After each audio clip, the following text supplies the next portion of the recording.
Sanguine Blade got buffed this patch, which means Lethality Misfortune got even stronger. And this is the build. Let's one-shot some people.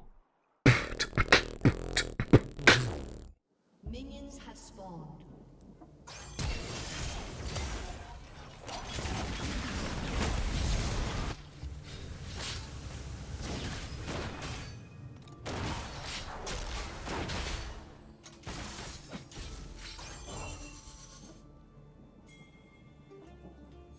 Okay, I don't think we should challenge this further.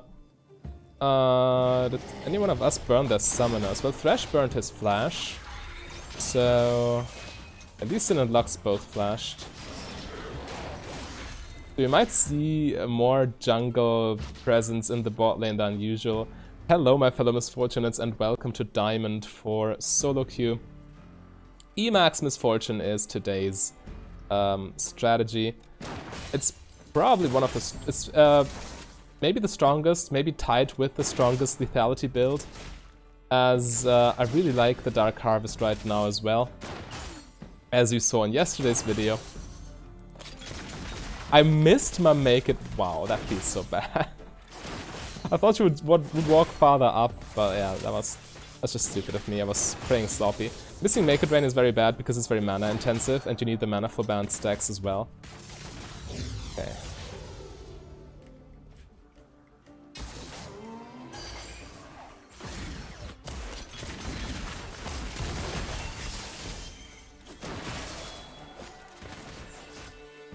Super nice. Caitlyn is so low now. And I can sustain rather easily with biscuits.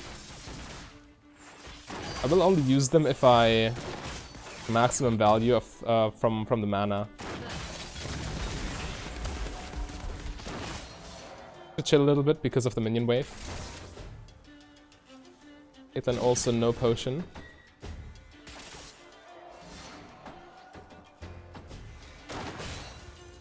Just nice and slowly last hit all our minions.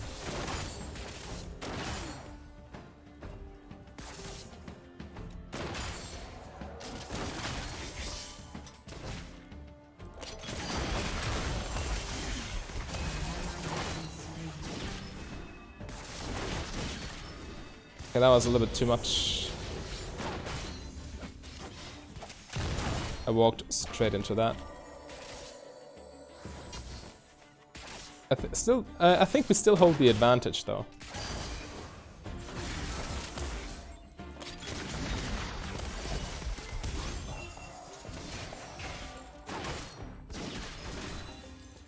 Okay. Thresh is relatively high health, so I need to be wary of him. He can definitely just jump on top of me. I must not take any more damage here. Walking into that Caitlyn net was so bad. I think it is still okay. She's forced base, I assume. Oh, okay, she stays. That's certainly good for us. We can't force her out of lane. Trundle is coming, maybe.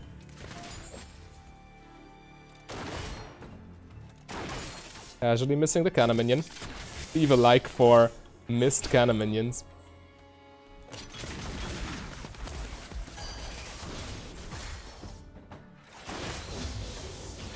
Okay, so max E here. The reason E is only balanced through mana cost, but if you have biscuits plus mana flow band, you can afford E max in lane.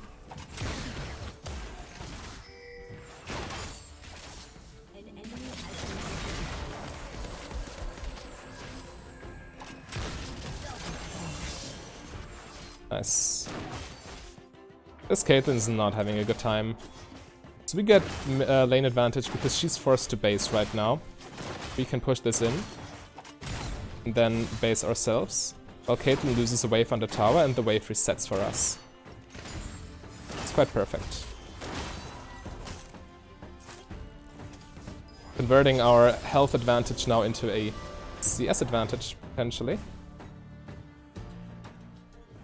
Okay.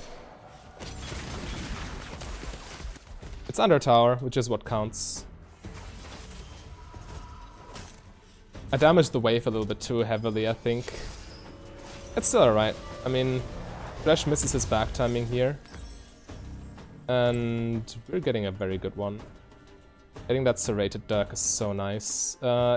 Obviously E doesn't scale with lethality directly, but it's still more damage than Q. Q gets 20 damage per rank, and E gets 35. Also the slow increases, which means they will be in the circle for longer. The cooldown decreases as well, the mana cost stays the same. And Arcane Comet is also guaranteed to hit, which does scale with AD and lethality. Okay, so we come back to a very juicy wave. Still don't know where Caitlyn is. Also E, when you max E, you have a very easy time setting up the EQ combo, which is you either minion wave and the enemy at the same time. It works around, starting from around level 7, reliably. I don't know the exact breakpoints, but I do have a sort of a feeling for this. So the caster minion gets low, I can show you maybe. Caitlyn steps up. I think she's too afraid right now because Thresh isn't with her.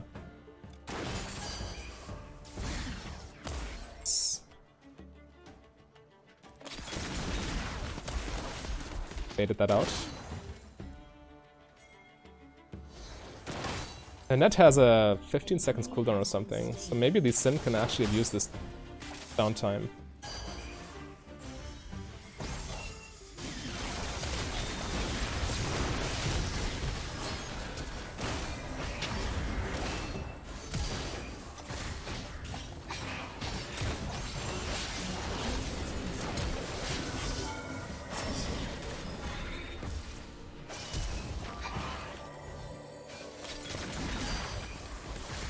Okay, that was very poorly played by me. I got super lucky not to die here.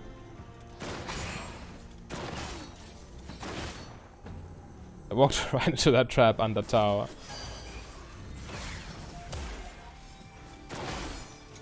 Nice, they will lose all this farm. Okay.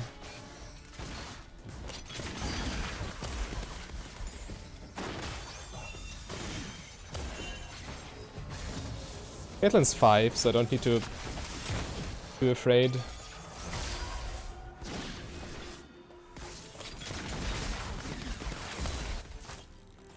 Yeah, I need to base. I lost too much health. I'm super lucky I got away with that, not dying. But yeah, had I played this better, we maybe could have killed them. Still a nice base though. Get to spend 700 gold on 20 attack damage. Which is pretty much everything I can ask for here.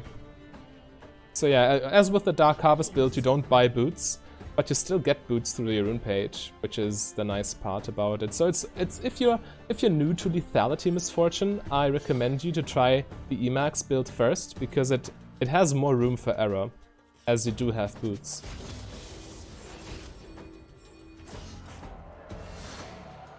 Get my level 6 soon. Perfect.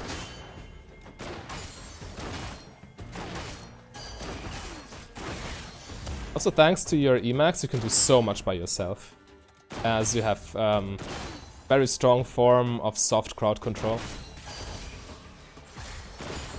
One Lux Binding and they die now.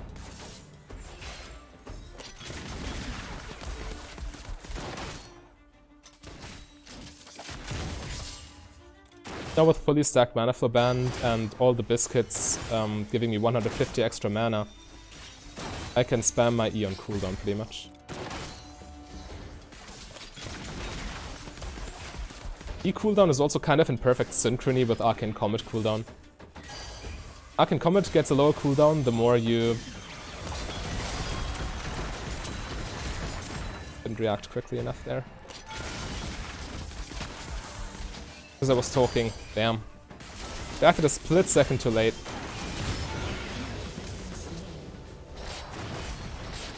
It's okay though, we still get an advantage. Lee Sin gets to kill the Caitlyn.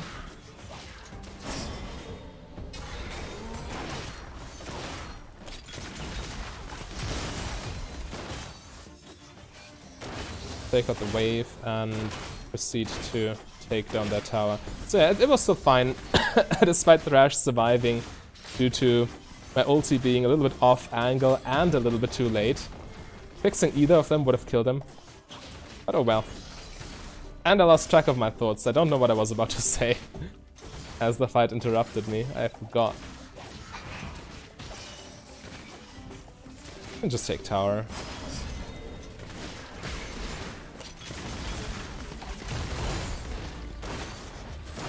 E also allows you to clear minion waves super quickly, as the damage is enough to one-shot all of the other minions with one auto attack.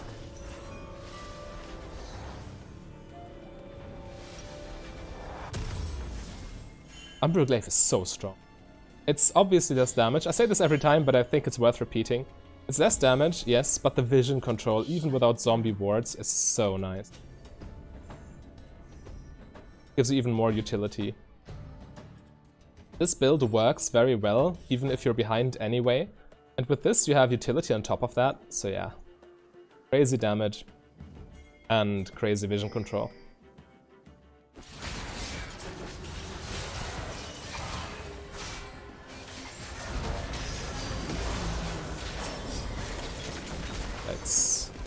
I'll get away.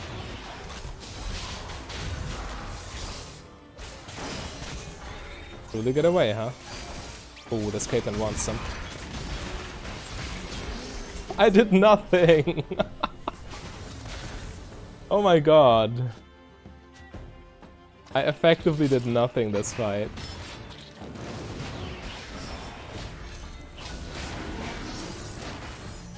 Not a single tick of my E has hit them. I didn't need to place the control ward right there because we knew they had vision through their control ward anyway.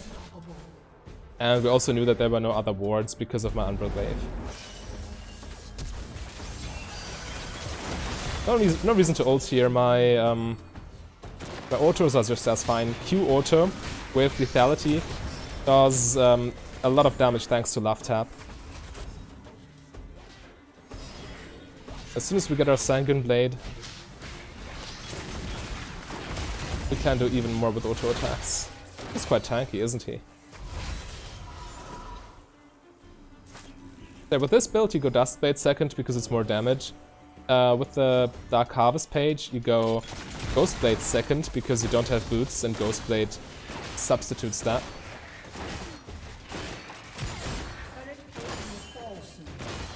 So that's the nuance here. And third item, the Sanguine Blade for better jungle monster control. Because the lack of attack speed will mean that you cannot quickly take down Baron and Dragon, which is important. It's one of the main aspects why you need an AD carry on your team, to have DPS against objectives.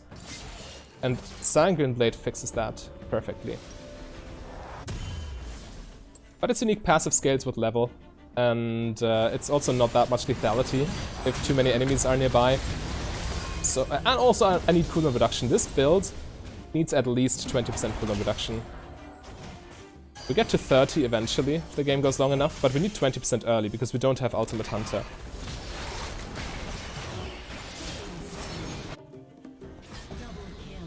You still want the 20% even with Ultimate Hunter, but yeah, you definitely want your ulti on a reasonable cooldown, as it's one of your core assets.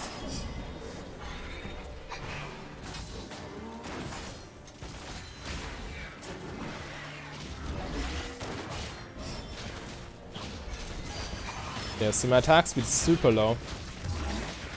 Also, I'm maxing W last, so yeah, Sanguine Blade third is mandatory. What did it? Okay.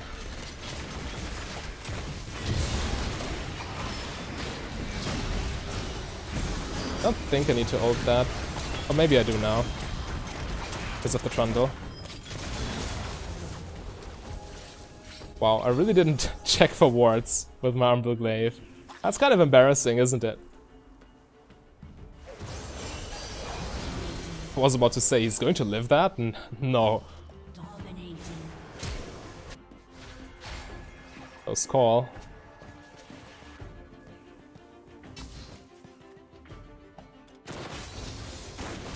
Okay, hit level 9. Which is my most important spike. Clear that, and let's take down some towers. So now my E is on a 9 seconds cooldown. It will be 8 seconds with 20% CDR.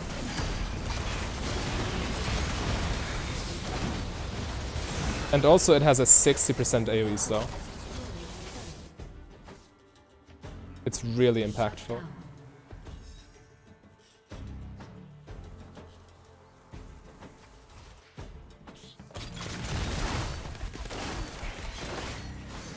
And not only is this build crazy versatile in the mid to late game, also during lane phase, as you saw, due to Emax and Arcane Comet, it's a nightmare to lane against, even for Caitlyn, who has the longest range, probably considered one of the best poke supports. Varus obviously comes to mind as well, but Emax Misfortune is just so nasty.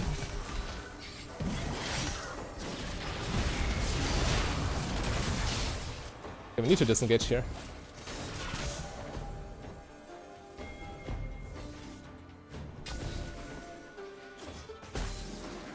I also need to base. I have too much gold. Pick up my dust plate. Lee Sin should have that anyway.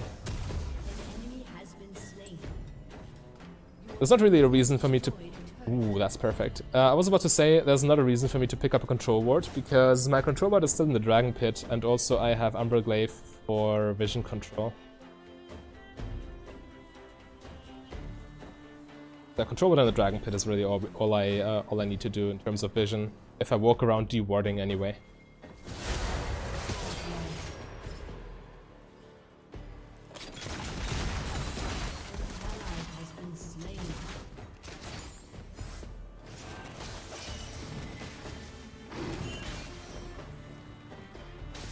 Yeah, without these Sin, I'm not a fan of going for that. No, they don't have vision.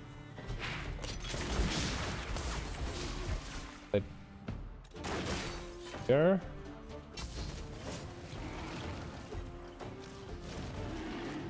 It expired. It was a little bit too late to deward the Dragon Pit.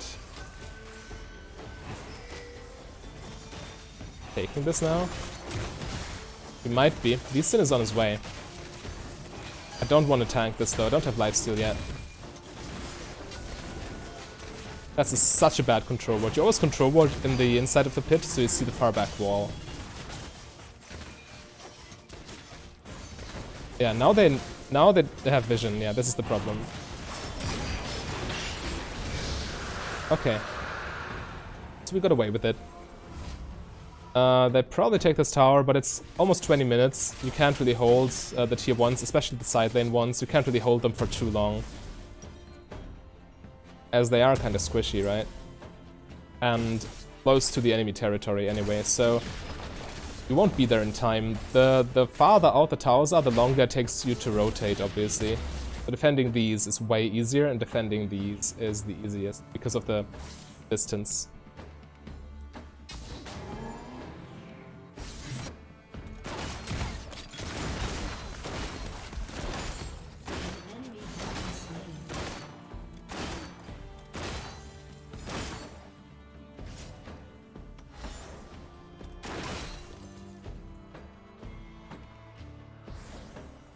Oh, we need to help Aatrox.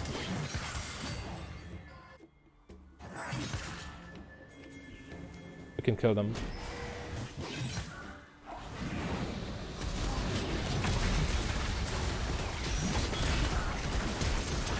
Okay, Nasus flash.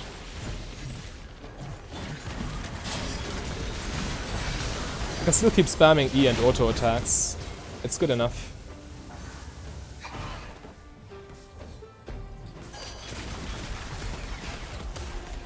A lot of pressure.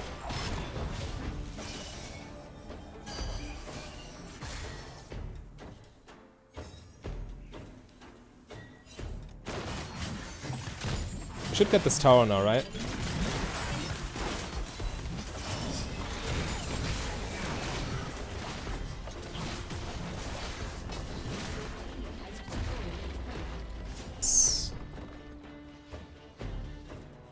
I could reset here, I could buy more lethality, which I will.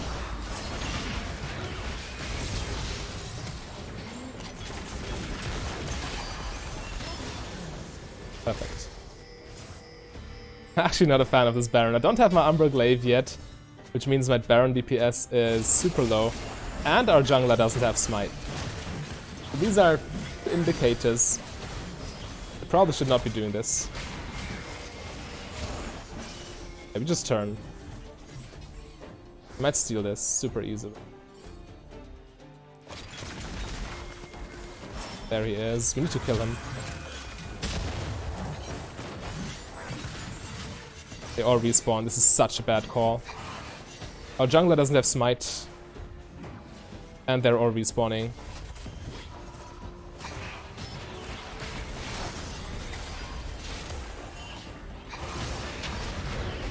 Okay, he got it in time.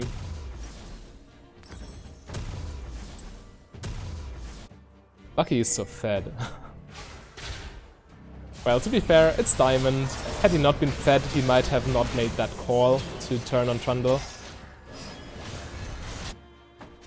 Rampage. Now we can take it, probably.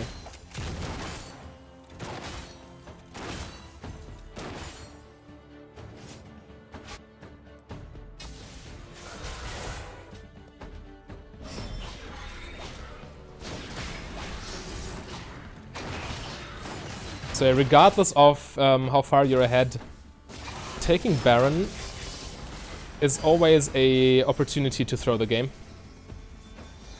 Especially when you don't have Smite and the enemy does.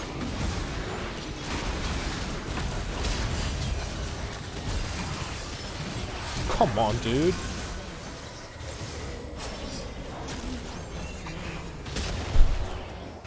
Oh, so terrible.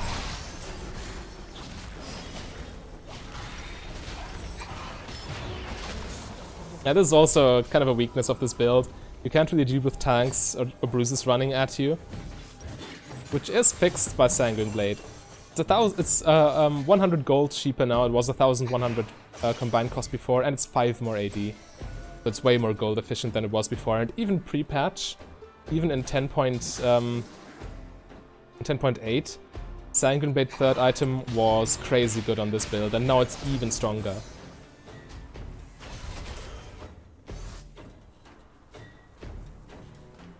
You get it earlier, and it does more. It essentially got buffed 2 times in one patch.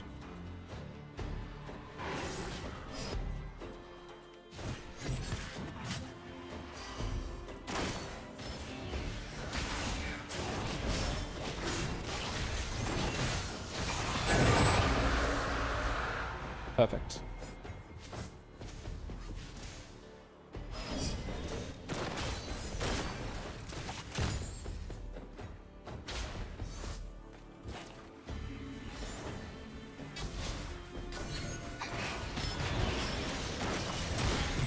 This is still a risky call. You see their jungler right now on the map, but I mean, he is alive. I guess we just turn.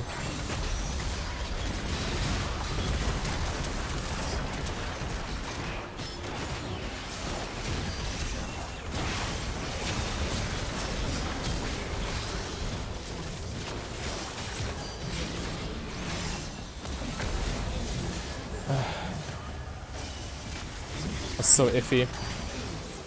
It works out in the end, but we were weakened because of Baron.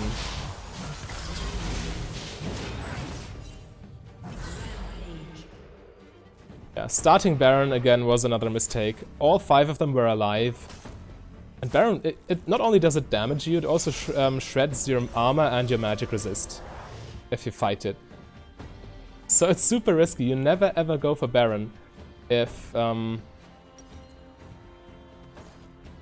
enemy team is still alive as 5 people, because then it's a 5v5, but you are also you also have less stats because of less combat stats because of Baron.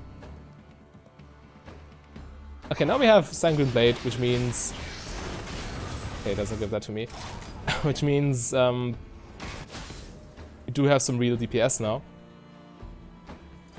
But dealing with Nasus and Trundle, I really need the Last Whisper as soon as possible. As soon as I get that, I can one-shot, well, not one-shot, but I can kill them in one rotation easily. Or at least they will not be able to ignore my damage. Again, bad Baron call. But now I at least have lifesteal to mitigate the damage. Okay. Had Trundle timed this better, he could have stolen this. It worked, but it was still a bad Baron call.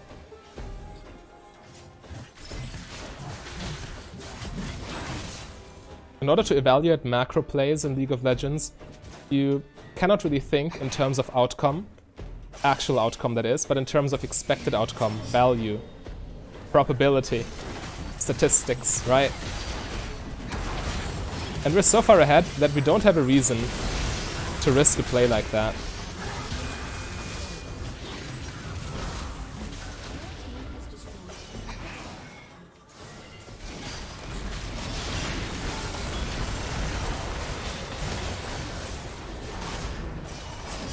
Good play from the Trundle. Waiting for my ulti with his pillar to interrupt it. But yeah, luckily our auto attacks also are quite potent with Sanguine Blade. Emax, Arcane Comet, super reliable builds, now even stronger because of the buff. And in case you have missed yesterday's video with the Dark Harvest version of Lethality Misfortune, then click the link on your screen right there. A big thank you to all my Patreons and channel members. If you want to become a Patreon yourself, just go to patreon.com/mfdb. But if you rather save your money, you can support me for free by clicking the like and the subscribe button.